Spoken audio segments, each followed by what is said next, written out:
દ્વારકા જિલ્લાના Khambhalia bar association ચૂંટણી સફળતાપૂર્વક યોજાઈ હતી. ચૂંટણીમાં વિવિધ પદો માટે ઉમેદવારો વચ્ચે રસપ્રદ સ્પર્ધા જોવા મળી હતી.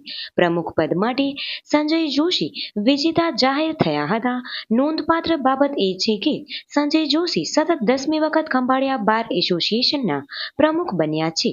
ઉપપ્રમુખ પદ માટે રામજામ તેમજ તરુણ વિઠલાણી વિજેતા બન્યા હતા, જ્યારે સેક્રેટરી પદે સંજય માતંગ અને ટ્રેઝર પદે ધારા કાનાણી વિજેતા જાહેર થયા હતા.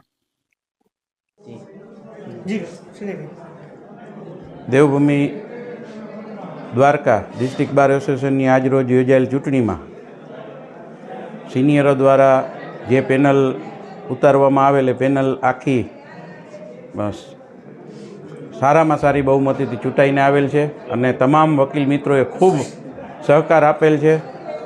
ખાસ કરીને સિનિયર જુનિયર તમામ વકીલ ભાઈઓ બહેનોએ અમારા ઉપર ફરી પાછો વિશ્વાસ મૂકેલ છે. વિશ્વાસને સાર્થક કરવા જરૂરી તમામ કામગીરી અમારી પેનલ દ્વારા કરવામાં આવશે. આજરોજ શાંતિપૂર્ણ માહોલમાં મતદાન યોજાયું અને 180 મતમાંથી અમારી પેનલ જે છે એ પેનલ ટુ પેનલ ચૂંટાયેલ છે. એટલે તમામ વકીલ મિત્રો, સિનિયર જુનિયર ભાઈઓ અને બહેનોનો ખૂબ ખૂબ આભાર.